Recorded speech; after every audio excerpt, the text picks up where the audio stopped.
and come back to the country. And he had started having symptoms, and he was also positive. Unfortunately, we have had one death, which is a related monkeypox death, and this happened in July 26th. It was in our the region that is the topmost region, the region that's very close to Burkina Faso. We call it the Upper East region, and it shares borders with Burkina Faso to the north, and also Togo to the left, to the right hand side. So this was actually a military person, and it's still difficult to establish where he had the symptoms from. But as he passed on, the system that we have established already worked. The moment a case is confirmed, we have a strong surveillance system that will just kick in. They will do the needed contact tracing, and appropriate care is also given. Samples are taken as and when they are observed, and if they should have any of the initial symptoms, we take the samples and we test. So this confirmed expired case was last seen. That is, it was 22nd that the person started having symptoms, and after about 4 days, he passed on.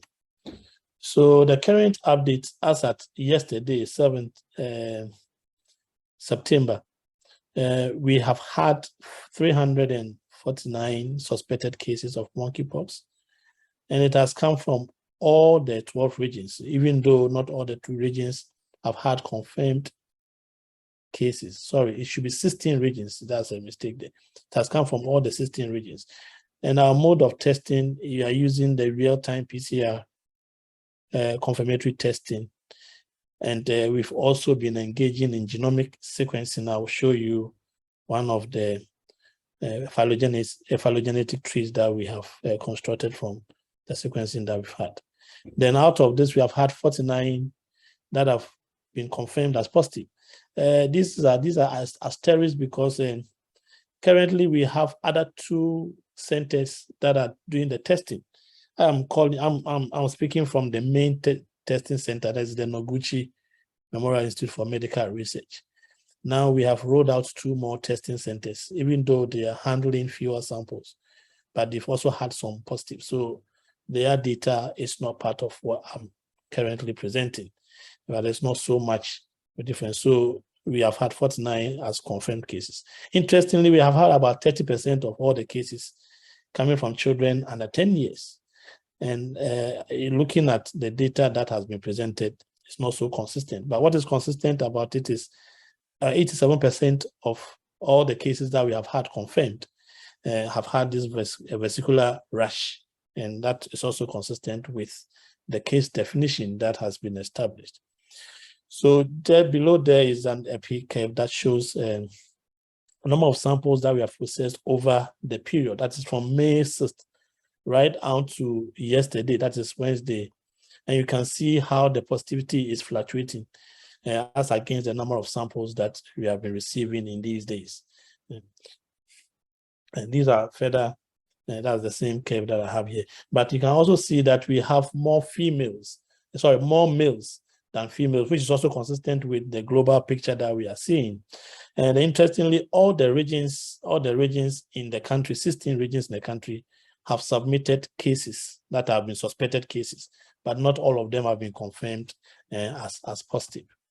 Then we had a full-length sequencing of some of the positive cases that we've had. And it's interesting to note that most of them actually belongs to the clade one, that is the West African clade. But we had one case that was extreme, and it was interesting. It resembled the previously identified one from rodents in Gambia and the US one. So this is basically what the Ghana picture is. Thank you very much for the opportunity. Well, I shouldn't have started this whole rating, but Dr. Kofi, you beat us all to it. So thank you so much for the presentations from all the speakers.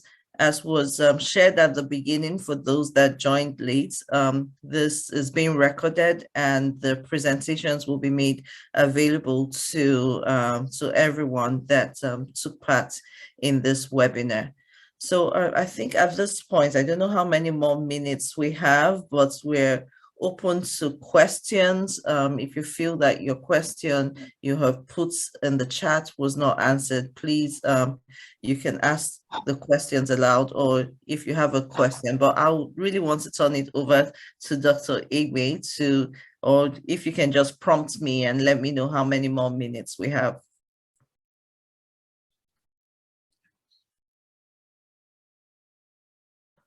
Oh, Busola, yeah. We have a question in the chat box from, let me just read it out.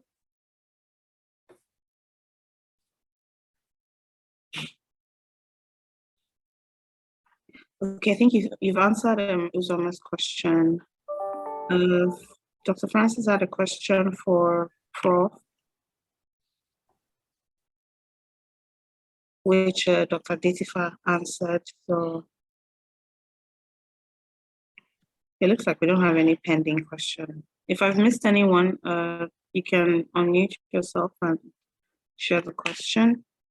I think there's a question I see for Professor Ogoina, or has that been answered? Yeah, I think Dr. Detifa answered that. Okay, all right, okay. I think if there are no questions, because we have kept people. Yeah, I don't think we have any questions pending. Yeah, so I think most questions have been answered. And yeah, so. And we have how many minutes? Well, you can round off now. We're 5 minutes over. So. Oh, we're over. Okay. So, oh yes, so definitely. So just, to thank everyone for joining this webinar. And we hope that, this has provided a lot of insights to you on monkeypox and this, current emerging or re-emerging monkeypox in the endemic regions and the emergence of monkeypox in the non-endemic regions. So again, I would close with my first statement of saying we really need to work on strengthening our health systems and ensuring that there is health equity. And the last word would really be that I'm not too sure about how much in Nigeria, but I know that for sure there is a lot of stigma and discrimination that has subtly hovering its head around monkeypox. And just based on our HIV experience of 40 years, we know what stigma and discrimination did in really curtailing the spread of HIV. And lessons learned is that we don't need that this time around. So thank you all. And please, we ask that you do your parts to ensure that we get all this emerging pandemics and viruses really at bay. I don't know if we can eradicate them, but for sure, we have a lot that we can do to curtail them. So thank you to the ANADECH group for inviting me to be your special guest and inviting all my fellow panelists to share some of our perspective and knowledge. And thank you to the wonderful audience that have patiently listened to us share as much as we know.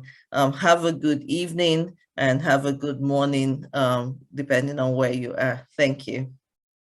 Thank you very much. Thank you, Dr. Kechi, for wonderful chairing. And thank you to our second special guest, Dr. Adetifa. We really appreciate you joining us. And well, I know that you guys have to be ready for pandemics, monkeypox today, only who knows what next. But thank you so much to you, Dr. Prachi, Dr. Kofi, and Professor Ogbonna for joining. We really appreciate you. Thank you very much. Thank you, audience. Thank you very much. Thank you for everything will be available on the website, the slides and the video and the presentation. Thank you so much. And thank you, Dr. Shonowo and Ms. Yang, for organizing. Thank you very much. Thank you, everyone. Bye. Bye.